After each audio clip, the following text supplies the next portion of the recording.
1971 की जंग में पाकिस्तान ने भारत के कई एयरबेस को तबाह कर दिया था, जो उत्तर पश्चिम और पश्चिमी इलाके थे, जिसमें अमृतसर था, जिसमें आगरा का एयरबेस शामिल था और साथ ही साथ श्रीनगर का। इसके अलावा भुज में भी 8 दिसंबर को लगातार पाकिस्तान की तरफ से मिसाइलें और गोला बारूद दागा गया था ताकि रुद्रमाता एयरबेस को तबाह किया जा सके। उस दौरान हमारे पास वहां पर मिसाइलें तो तैनात थी, लेकिन जरूरत महसूस हुई एक पुख्ता सिस्टम की।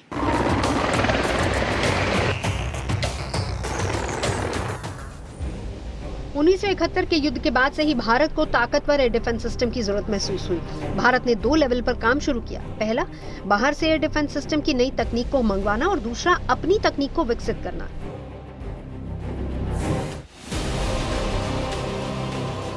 आकाश जमीन से हवा में मार करने वाला मिसाइल सिस्टम है। इसे भारत का पेट्रॉय कहा जाता है। यह दुश्मन के फाइटर जेट्स, क्रूज मिसाइल और हवा से सतह पर मार करने वाली मिसाइलों को सेकंड्स में नाकाम करने में सक्षम है। आकाश डिफेंस सिस्टम की सबसे बड़ी खासियत है, एक लॉन्चर एक समय में 16 टारगेट को ट्रैक कर सकता है, यानी कि 64 लक्ष्य पर हर समय इसकी नजर रहती है। आकाश से एक साथ 12 मिसाइलें दागी जा सकती हैं। ये 2.5 मैक की सुपरसोनिक स्पीड से हमला करता है। 30 किलोमीटर की रेंज में टारगेट को तबाह करने की ताकत है इसके पास। इतना ही नहीं, 18 किलोमीटर की ऊंचाई पर दुश्मन को राख में मिलाने की ताकत भी है आकाश के पास। आकाश को स्वदेशी राजेंद्र रडार से लैस किया गया है, जो कि 120 किलोमीटर तक की दूरी पर आने वाले विमान की पहचान करता है और स्टेशन तक कमान पहुंचाता है।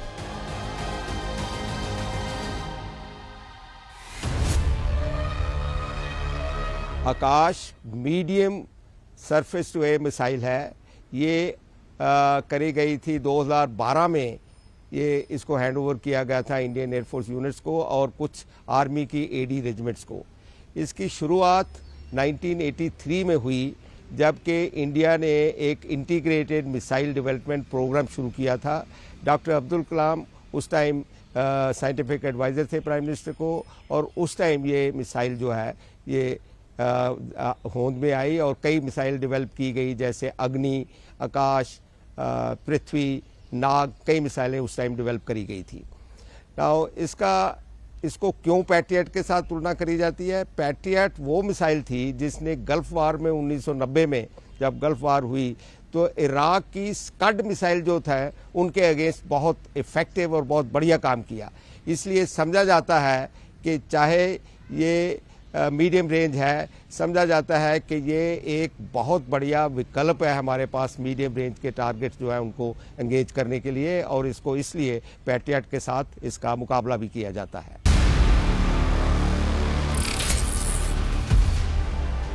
आकाश को मोबाइल प्लेटफॉर्म पर तैनात किया गया है, यानी कि आकाश मिसाइल को T-72 BMP ट्रेसेस या हैवी मोबिलिटी ट्रक्स पर बनाए गए मोबाइल लॉन्च सिस्टम से दागा जा सकता है और इसे आसानी से कहीं भी ले जाया जा सकता है। आकाश को ताकतवर बनाने के लिए इलेक्ट्रॉनिक काउंटर मेजर्स यानी कि ECCM फीचर से लैस किया गया है, जिसकी मदद से आकाश मिसाइल एयर डिफेंस सिस्टम एक साथ सिंगल या फिर मल्टी टारगेट्स पर निशाना लगा सकते हैं।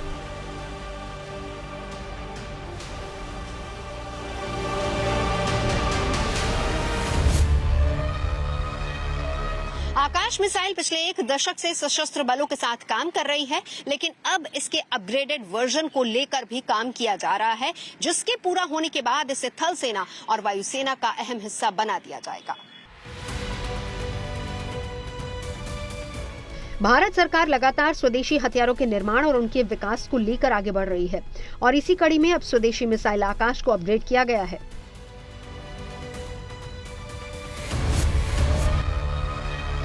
2017 और 2020 के विवादों में असल में एयर डिफेंस सिस्टम ही था जिसने चीन को एक्सपोज किया था। हमारे एयर डिफेंस सिस्टम को देखते हुए चीन गुस्ताखी नहीं करता कि वो हमारे यहाँ कोई भी नापाक हरकत को अंजाम दे। अब आप ताइवान को ही देख लीजिए, जहाँ चीन की जालसाजियां अक्सर चलती रहती हैं। चीन के 5th जनरेशन फाइटर प्लेन से लेकर उसके न्यूक्लियर मिसाइल को रोकने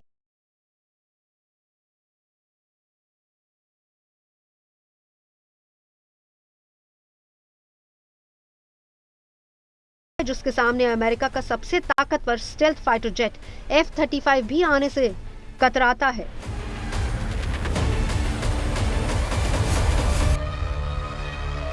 S-400 को दुनिया का सबसे बड़ा मिसाइल किलर कहा जाता है। ये एक ऐसा विध्वंसक हथियार है जो एक साथ 160 टारगेट्स को तबाह कर सकता है। 400 किलोमीटर की दूरी से अपने टारगेट को पहचान लेता है। इसके सामने न तो 5th जनरेशन फाइटर जेट दिखता है और न ही कोई मिसाइल। S-400 की सबसे बड़ी खासियत इसका मोबाइल होना है, यानी कि रोड के जरिए इसे कहीं भी ले जाया जा सकता है। -50 डिग्री से लेकर -70 डिग्री तक के तापमान में काम करने में सक्षम इस एयर डिफेंस मिसाइल सिस्टम को तबाह कर पाना दुश्मन के लिए बहुत मुश्किल है, क्योंकि इसकी कोई फिक्स पोजीशन नहीं होती, इसीलिए इसे आसानी से डिटेक्ट नहीं किया जा सकता।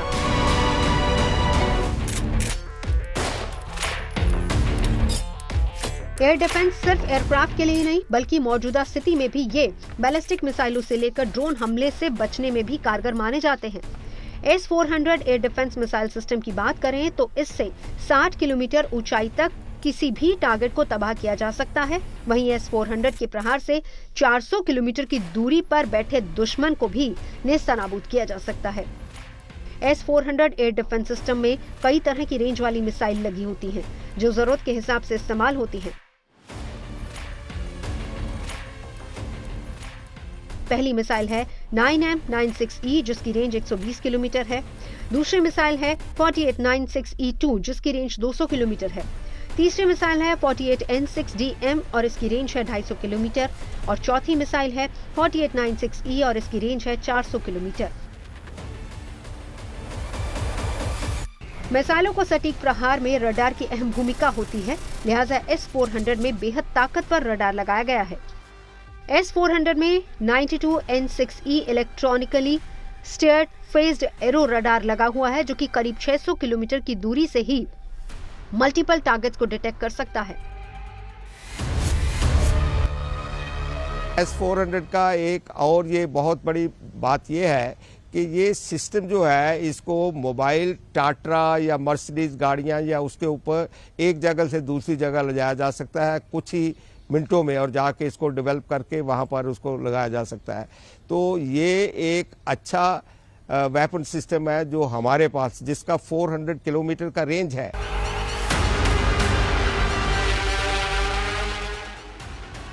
चीन के पास पहले से S-400 डिफेंस मिसाइल सिस्टम है, लिहाजा एशिया में शक्ति संतुलन बनाए रखने के लिए जरूरी था कि भारत के पास भी S-400 की ताकत हो।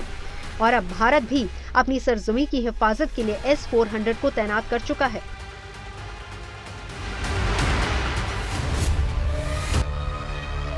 S-200 से लेके 200 किलोमीटर वाला रेंज था, फिर S-300 आया, अभी S-400 आया, और सुनने में आया है कि वो एक नया ज़्यादा रेंज वाला 400 किलोमीटर से ज़्यादा रेंज वाला भी एक वेपन सिस्टम रशिया डेवलप कर रहा है। तो ये इंडिया के पास 3 वेपन सिस्टम ऑलरेडी आ चुके हैं, और जो 2 हैं वो अभी 2024 में आने वाले हैं। भारत को अब तक S-400 air defence missile system के 3 स्क्वाड्रन मिल चुके हैं। पहले 2 स्क्वाड्रन उत्तरी और पूर्वी सेक्टर्स में तैनात किए गए हैं।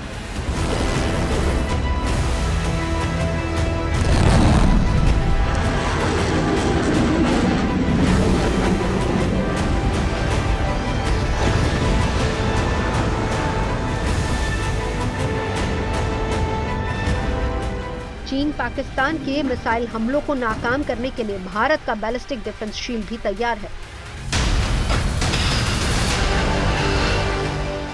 भारत के पास बैलिस्टिक मिसाइल डिफेंस के 2 वेरिएंट्स हैं। पहला AD-1 और दूसरा AD-2। AD-1 लैंड वर्जन है, वहीं AD-2 नेवल वर्जन है। 21 अप्रैल 2023 को इसका सफल परीक्षण किया गया और दोनों ही मिसाइलें दुश्मन की IRBM मिसाइल को इंटरसेप्ट कर सकती हैं।